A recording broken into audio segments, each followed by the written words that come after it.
મિત્રો થોડીક આપણે આજે વ્યાખ્યાઓ પૂરી કરીએ પછી બધા તમે હાર થઈ જશો, વાંધો નહીં આવે. તો પહેલી વ્યાખ્યા તમે લખો બધા. કંપ વિસ્તાર.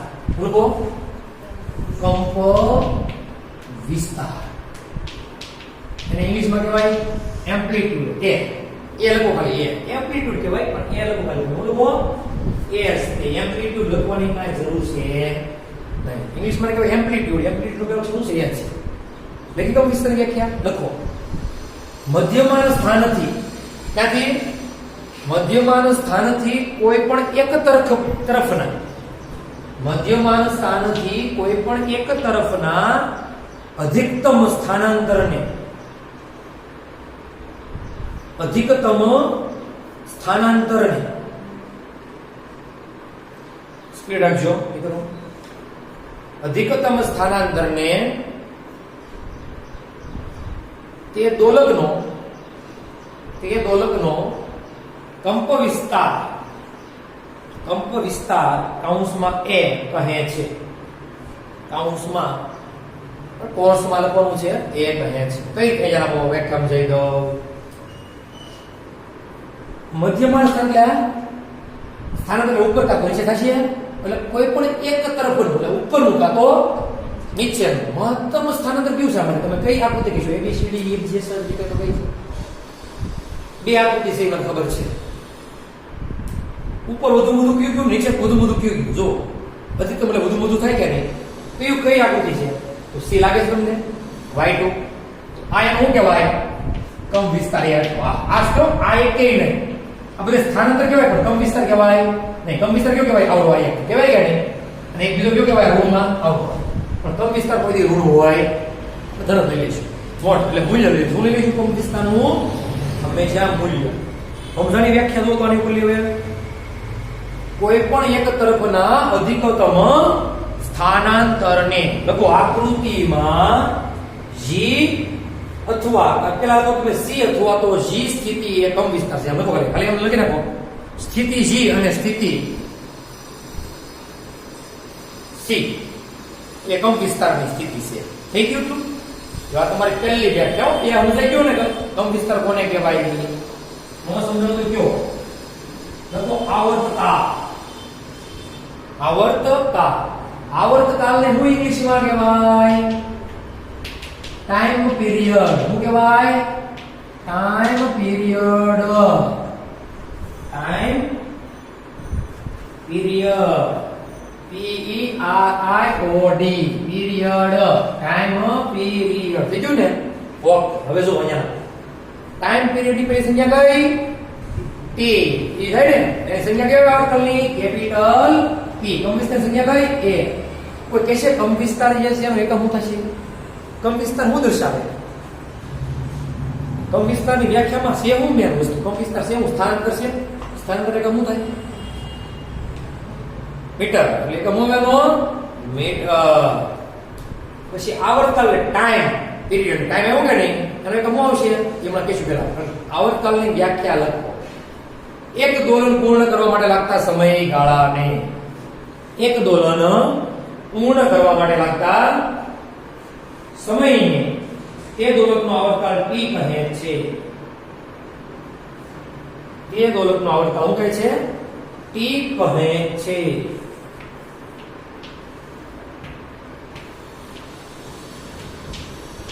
થઈ ગયું નું? તો T જોઈએ લીધો છે. હું લીધો છે T. ક્યાંથી કેટલું અંતર? અહીંયા આપણે સીધા સમયગાળો છે ને અહીં કહું T0, T1, T2, T3, T4, T5, T6, T7 અને T. તો ક્યાંથી ક્યાં સુધીનું સમય? T0 થી માંડીને T8. આકૃતિમાં T0 થી T8 આવર્તકાળ છે. બરાબર છે? તમને જ્યારે જુઓ ત્યારે સમજણ પડે. આકૃતિ દોરી કાંઈ નહીં, છેલ્લે દોરી જો પાછા ન કરે નહીં, કાંઈ ખબર પડે. હવે અહીંથી પછી શું થશે? ગતિનું પુનરાવર્તન. થઈ ગયું કે નહીં? અથવા એક દોલન પૂર્ણ કરવા માટે લખી સમય એમને લખ્યું ને તમે જ્યાંથી ગતિ શરૂ થાય ને જ્યાંથી એનું પુનરાવર્તન થાય એને શું કહેવાય? આવર્તકાળ કહેવાય. રેડી? અથવા બે ગત અને શું વચ્ચેના અંતર. રેડી કે નહીં? હવે એકમ થશે ટીનો આવર્તકાળનો એકમ સેકન્ડ. હા થાય ને? કેમ કે ટાઈમ છે. ટાઈમ શેમાં ઉપાય? સેકન્ડમાં. લખો આવૃત્તિ. આવૃત્તિની કેસમાં શું કહેવાય? ફ્રીક્વન્સી. શું કહેવાય? પણ ફ્રીક્વન્સી નો અહીંયા પહેલો અક્ષર આવડે વાપરવો નથી. આવૃત્તિને ફ્રીક્વન્સી કહેવાય અને એની સંજ્ઞા કઈ છે? ઘણીવાર એટલે વાપરે ઘણા લોકો, અને ઘણીવાર શું વાપરે છે અત્યારે? ન્યુ. શું વાપરે? ન્યુ સંજ્ઞા કરો. હવે આવૃત્તિની સંજ્ઞા જે છે એ ન્યુ છે. ન્યુ કઈ રીતે? તો લખો એની વ્યાખ્યા. 1 સેકન્ડમાં થતા દોલનોની સંખ્યાને 1 સેકન્ડમાં થતા દોલનોની સંખ્યાને એની આવૃત્તિ કહે છે. લખો. હવે બીજી વ્યાખ્યા લખો. આવર્તકાળના વ્યસ્તને બીજી વ્યાખ્યા ઈ જ તમને આ બધા ખાલી યાદ રહેશે. આવર્તકાળના વ્યસ્તને આવૃત્તિ કહે છે.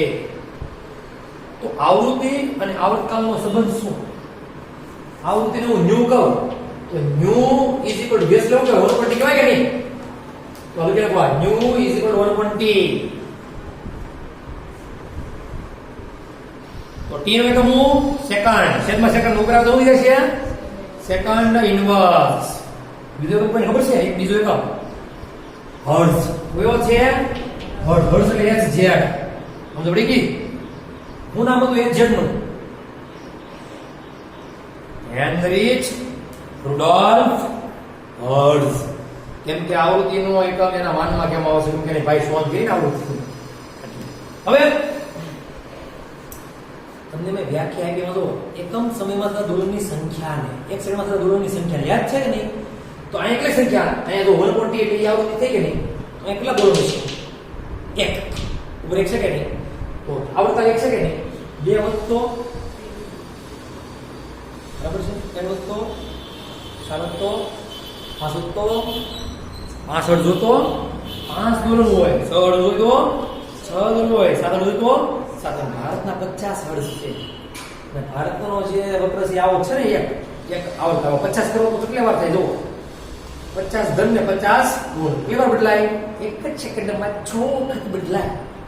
હાલો લે કેમ આવડા ગણતરી કરતા હશે? કા 6 વખત 50 થાય કે નહીં?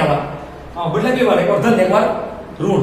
તો કેટલી વાર ધન ઋણ થાય? 50 વાર ધન થાય 50 વાર ઋણ થાય કે નહીં? કેમ કે 50 દોરવાના ને એક જ છે. તો 1.2 આવ્યું કે નહીં?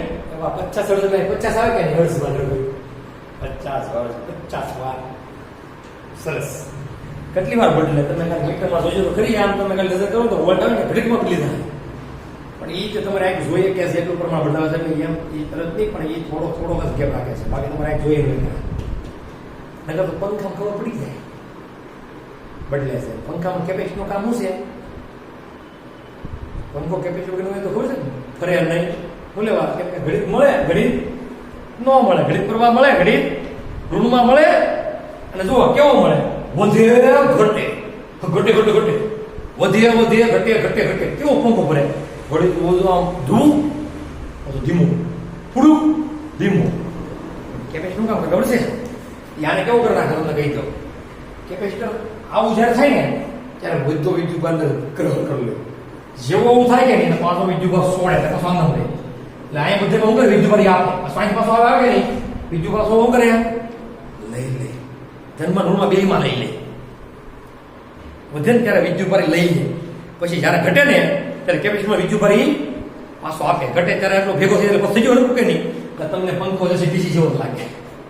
હરખો ફર્યા કરે. સીધી જ વાત છે. બધામાં આવું કરવું પડે. બધી રચનાઓમાં આ રીતે કેપેસિટર વપરાય. મોટા ભાગની એસી પરિપથમાં. ડીસીમાં તો હાલે જ નહીં. કેપેસિટર જરૂર નથી ડીસીમાં. ડીસી હોય ને તમે કેપેસિટર મૂકો એટલે તમારો પરિપથ બંધ. સાચું છે. ઘટે બધે ત્યારે જ કેપેસિટર વિદ્યુતભાર બહાર કાઢી જાય તો જ પરિપથમાં જોડેલું હોય ને. વિદ્યુત બારી નો તો પરિપથ અલગ. બે માર્ગો થાય, બે વિદ્યુત માર્ગો થાય શું થાય? ત્યાંથી વિદ્યુત ભાર જાય. ખિસ્સામાંથી જાય. હે ડીસીમાં વિદ્યુત ભાર ઘટે? એમાં વિદ્યુત ભાર ઘટે નહીં. કેપેસિટર સાથે ઘટે કોઈ બે માર્ગો કે નહીં? તો ડીસી જેટલી વસ્તુ હોય ને એમાં કેપેસિટરની જરૂર છે. ડીસી બધાને જરૂર પડશે. મોટા ભાગની જે ફરવાની વસ્તુઓ છે મોટર બધું એમ ઘેર તમારે નાની મોટર હોય પાણી જોઈજો મારી શકે છે ને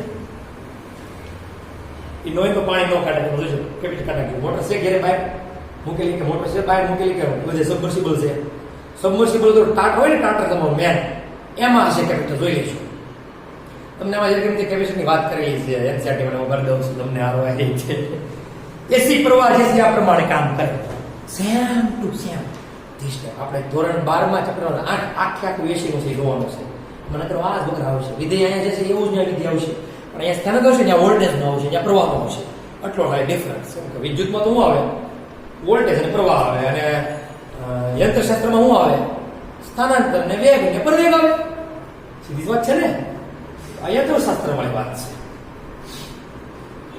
આવી ગઈ વ્યાખ્યા બધું થઈ ગયું રેડી પછીની વ્યાખ્યા લખો કંપ વિસ્તાર આવી ગયું પછી આપણે આવ્યું ટાઈમ પીરિયડ ને પછી આવી ગયું આવર્ત કાળ આવૃત્તિ આવી ગઈ ને ઓકે હવે લખો તમે કોણીય આવૃત્તિ લખો કોણીય આવૃત્તિ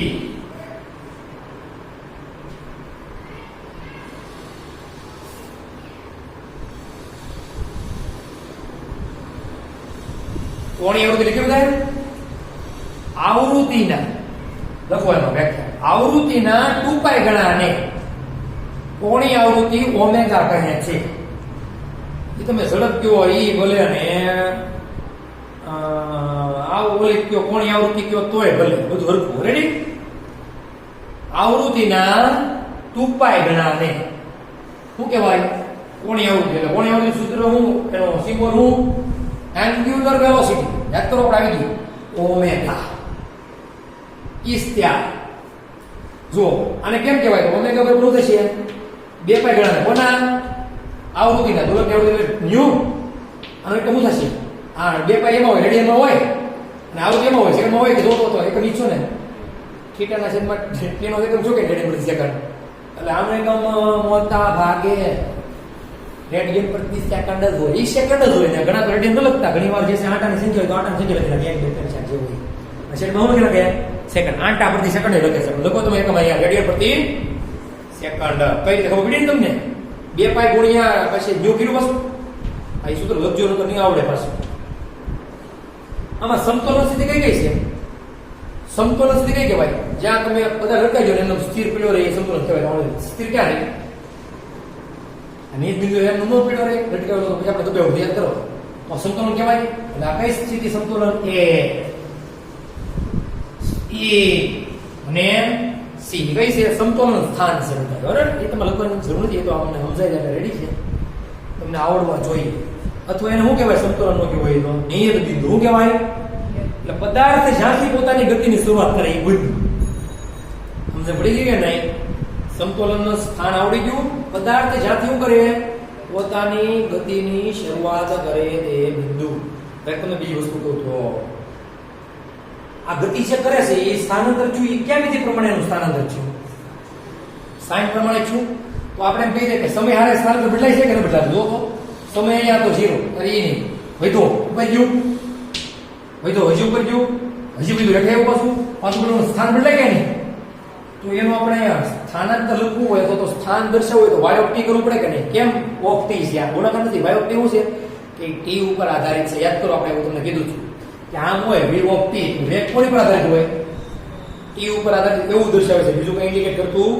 હવે મેં તમને શીખવાડ્યું હતું યાદ છે કાંઈ યાદ છે ને હા y ઓફ t કોના સમપ્રમાણમાં થાય સ્થાનાંતર ઉપર નીચે થાય છે બદલે છે તો અહીંયા બીજું તો ક્યાં વિધાય અનુસાર બદલે છે sin થીટા અનુસાર ને થીટા એ થીટા છે અહીંયા શું છે તે જગ્યા નું લખ્યું છે t અમાર થીટા ને t માં હું ફેરવી આપું કઈ રીતે ફરી જાય તમે ભૂલી ગયા ચા ગતિ આમ યાદ કરો કણ અહીંયા હોય આ થીટા હોય તો યાદ કરો કોણીય સ્થાન બરાબર સામેની છેદમાં સમય અથવા તમે ભણ્યા કે થીટા સ્થાનાંતર તમે ભણ્યા કોણીય હોય તો ઓમેગો બરોબર થીટો બની યાદ છે તો થીટા પીવાનો ફરી ગયો થીટા હોય જશે sin ઓમેગા t આવી ગયું કે નહીં થીટા હોય જો y ઓફ t કોના સંબંધમાં આવી ગયું sin ઓમેગા t ના હવે આ ઉપરની આકૃતિ કાઢ નાખો તમારે દોરવાની છે દોરવાની સાથે ફટાફટ 5 મિનિટ આપું છું દોરી નાખવા તો વિદ્યાર્થી મિત્રો આપણી પાસે એક સૂત્ર એવું કે y of t સમપ્રમાણ sin omega t એવું કે નહીં વિધેય ઓકે હજી કઈક ખૂણો ઘટ્યો sin ઓમેગા t છે એવું છે ખૂણો છે ને તો ખૂણામાં કઈ ઘટે છે તમને લાગે છે હું ઘટતું છે એમાં તમને કહીશ હું ઘટે તો જોજો તમને લાગે વાહ આવું ઘટે જોજો તમે આમાં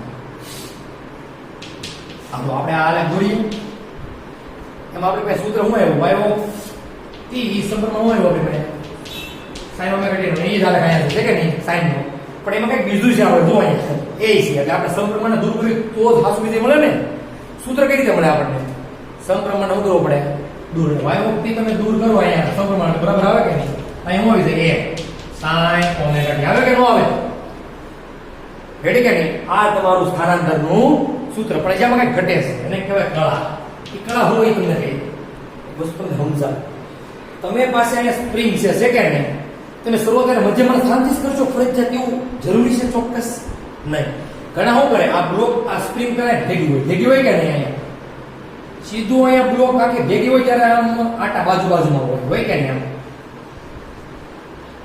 કે નહીં બ્લોક હડકાવી જાય સીધું મૂકી દે તો આમ તો મૂકી દે સીધું ક્યાં મધ્યમાં ચાલે જાય હા બેઠા ગયું જાય અહીંયા હોય બરાબર છે ને દબાવી સીધી મૂકી દે ફટક નાના ક્યાં જાય સીધી મધ્યમાં ચાલે આવે કોઈ દી ક્યાં વહી જાય સીધી નીચે તો કળા જે છે ઓમેગા ટી ખૂણો આવે ખાલી તો આ વિધેય અહીંથી ચાલુ થાય ક્યારે ચાલુ થાય સીધું અહીંથી ચાલુ થાય કે નહીં થાય ચાલુ એમ સીધું ન્યાય ન હોય ને ઘણા દબાવેલું હોય ને આમ દબાવેલું હોય છેદ તો હેઠે આમ છેદ આવે અહીંયા સુધી આવવા દે પછી મૂકે તો ગતિ કેવી ચાલુ થાય અહીંથી થાય ને મધ્યમાં સ્થાન તો આ છે ગતિ ચાલુ નહીં થાય અહીંથી થાય તો આ આલેખ આવે એની આ ન આવે તો કંઈક નવીન જ આવે ગતિ કેવી ચાલુ થાય વચ્ચેથી ચાલુ થાય સીધી ક્યાં ચાલુ થાય y2 થી ચાલુ થાય એટલે આ સીધું આવે ક્યાં ચાલુ થાય અહીંથી આલેખ ચાલુ થાય અહીંથી આ બધું થઈ જાય કપાઈ જાય તો કે આ ફેરફાર જે છે શેમાં છે તો ખૂણાના ફેરફાર છે કે નહીં જો એટલે તો આ શું છે કળા છે ઈ ખૂણો છે શું છે ખૂણો છે 90 45 જે કઈ હોય ખૂણો છે એટલે વચ્ચે આપણે ઉમેદો પડે હોય તો લેવાનો કળા તફાવત હોય નહીં હોય તો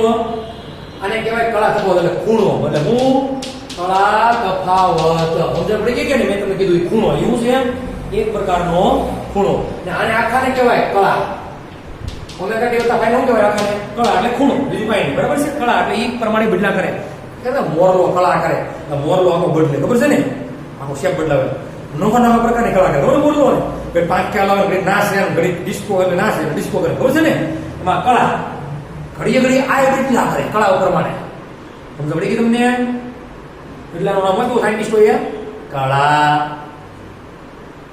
જે માણસો બદલા કરે ને ઘડીએ એ બધા કળા કહેવાય ઘણા હોય ને ઘડીકમાં બદલી દે આપણે મોટા કઈ કરવા કઈ બીજી બદલાવ કરી દે બરાબર ને એને કહેવાય કળાવાળા છે એનાથી બહુ ચેતવું પડે આને તો શું કહેવાય કંપ વિસ્તાર અને આને શું કહેવાય ત્રિકોણમિતીય વિધેય કયું વિધેય ત્રિકોણમિતીય વિધેય પણ કયું SI NE વિધેય એટલે સાઈન લખો તો એની ઈ નો આવે ઈ આવે નહીં તો હવે સાઈન થીટા પણ વિધેય લખવું એક આખું સાઈન વિધેય છે તો SI NE લખવું પડે એટલે કોસ વિધેય લખવું પડે કોસાઈન વિધેય પેલો વિસ્તાર કેટલો -1 થી +1 અને સ્ક્વેર બ્રેકેટ એટલે કે ચોરસ કૌંસમાં બરાબર છે કે નહીં ઓકે હવે એક તમે આ જે વસ્તુ કરી ને સ્પ્રિંગ તો એક કામ કરજો મધ્યમાં સ્થાન છે ને આપણે દબાવેલું હતું ને દબાવતા હતા આપણે દબાવવું નથી ખેંચજો ને પછી છોડી દેજો તો આલે કેવો મળે ને જોઈશું તો આલે કેવો મળશે આ એટલો મેં દૂર નહીં મળશે એક્ઝેક્ટલી આની સ્થિતિમાં તમારે જાતે સ્વ પ્રયત્ન કરવાનો છે કયો કે આ મધ્યમાં છે જેને તમે ખેંચો એટલે નીચે આવશે કે નહીં ક્યાં ખેંચો પેલા y1 પછી y2 0 તો હતું તે 0 થી y1 અને y2 પછી મૂકો એટલે ક્યાં સીધું y2 થી y2 એટલે મધ્યમાં સુધી રેડી કે ત્યાં સુધી ક્યાં છે પાછું y1 પછી પાછું મધ્યમાં પછી પાછું પ્લસ y2 છે પછી પ્લસ y1 પછી પાછું પ્લસ y1 ને y2 છે પછી પાછું પ્લસ y1 ને પછી પાછું મધ્યમાં પછી પાછું માઈનસ y2 પછી પાછું માઈનસ y2 છે એટલે માઈનસ y1 પછી માઈનસ y2 રેડી કે નહીં એમ ક્રમમાં આયલા જ પછી તમારે આ લેખ મળશે ને મળશે આ લેખ તો દોર્યો ક્યારે આ લેખ ગેજન દોરજો બરાબર છે કે નહીં સમજણ પડી ઓકે, તો આ વિધેય કયું કહેવાય? હેઠે આવે માઇનસ સાઇન કહેવાય, ઉપર હોય કેવું કહેવાય? Plus sign. સાઈન એટલે શું થાય? એને કેવું કહેવાય? Minus sign. તો કદાચ તમે આ વિધેય પ્રમાણે લખો તો અમે લખી શકો y of t = minus a sin omega t વત્તો phi, તો વત્તા phi. બરાબર છે કે નહીં? તો નિશાની આવી જાય માઇનસ. આપણે તો આને કઈ જરૂર છે નહીં, પણ આ તો તમારે એક્સ્ટ્રામાં તમારે એમથી પ્રેક્ટિસ થાય એટલા માટે તમને માઇનસ દોરવા આપું છું. બરાબર છે? પ્રયત્ન કરીશું, કરશો ને? Okay, ready. હાલો, હજી એક થોડી વસ્તુ બાકી છે. એક ઈ પછી કંપ વિસ્તાર વધે વિધેય આનું આ હોય, એમાં ધારો કે b હોય, હું હોય b, અને a કરતા b મોટો હોય તો હાલ કેવો આવશે? મને એવું લાગે છે એ જે આપણે શરૂ કરીશું લેક્ચર બીજું ત્યારે પાછું કરાવશું, પણ અત્યારે તો પૂરો થાય છે, પણ આપણે વિસ્તાર કરાવશું. તો ખાલી b વધુ છે એનો શું કે આ કંપ વિસ્તાર વધે છે ને, a કરતા b મોટો છે એટલે મૂકી દો. હાલ શું તો અહીંથી થાય ને સાઈન નો શું થાય ને 0 0 શું થાય કે નહીં? સાઈન 0 0 થાય કે નહીં? પણ 90 એટલે મહત્તમ થાય. મહત્તમ કોણ છે? b છે કે નહીં? જો b એ કાઈ અહીં શું થાય? આ તો ક્યાં થાય? 0 અહીંયા છે, અહીંયા થાય, અથવા અહીં મહત્તમ આવશે ને પાછો 0 થાય. હજી એમ કહે કે b કરતા c મોટો છે તો આ ક્યાં આવશે? મોટો થાય કે નહીં? પણ 0 થઈ ગયા તો 0 થાય ને. સાઈન અહીં 0 હોય તો જવાબ મોય આવે, 0 થાય કે નહીં? 0 0 0. પણ સાઈન અહીંયા 1 થાય ની વેલ્યુ ત્યારે જ કંપ વિસ્તાર b મળે. પણ એમ કે b મોટો છે a કરતા કમ, આમ કે b મોટો છે a કરતા. ઘણીવાર એમ નહીં કે c મોટો છે b કરતા, એનો શું થાય? a કરતા તો મોટો થાય નહીં, ઉપર જાવ કે નહીં? ઘણીવાર આવું કે જોઈજો c જે છે એની b કરતા નાનો અને 1 કરતા મોટો. આમે તો c ક્યાં આવે? a અને b ની વચ્ચો હોય. સમજ પડી ગઈ કે નહીં? તો એક આવો આલેખ તમારે છે ટેક્સ્ટ બુકમાં. પછી જોઈજો નિરાંતે. બરાબર છે? એટલે કંપ વિસ્તાર અલગ અલગ હોય તો વિધેય અલગ અલગ હોય તો આલેખ છે. અને ખૂણો બદલે ને તો આલેખ થાય બે ભેગા. એ ખૂણો બહુ બદલી આપણે સમજાવશું ડિટેલમાં તમને કે π/2 નો એક કલાકમાં હોય ને, આનો કીધો આપણે કલાક કીધો ને કેટલો હોય? π/2 નો તો બહુ ઝાઝું બદલી જાય. આખે કો વિધેય સાઈન માં શું થઈ જાય? cos. cos માં આખો બદલી જાય ને ત્યારે જે cos માં તમારે દોરો છે યાદ છે તમને? પાછો ખૂણાવાળો દોરજો 0 થી 360 દોર કોઈ ઘણો ખાવું. બરાબર છે? દોરજો, ભૂલતા નહીં, નકર પછી અહીંયા પાછું સીધું આલેખ જ હશે. આવું આલેખ તો કઈ ગાયબ નહોતું સાહેબ અમને એમ થશે. બરાબર છે? આજે આપણે એટલું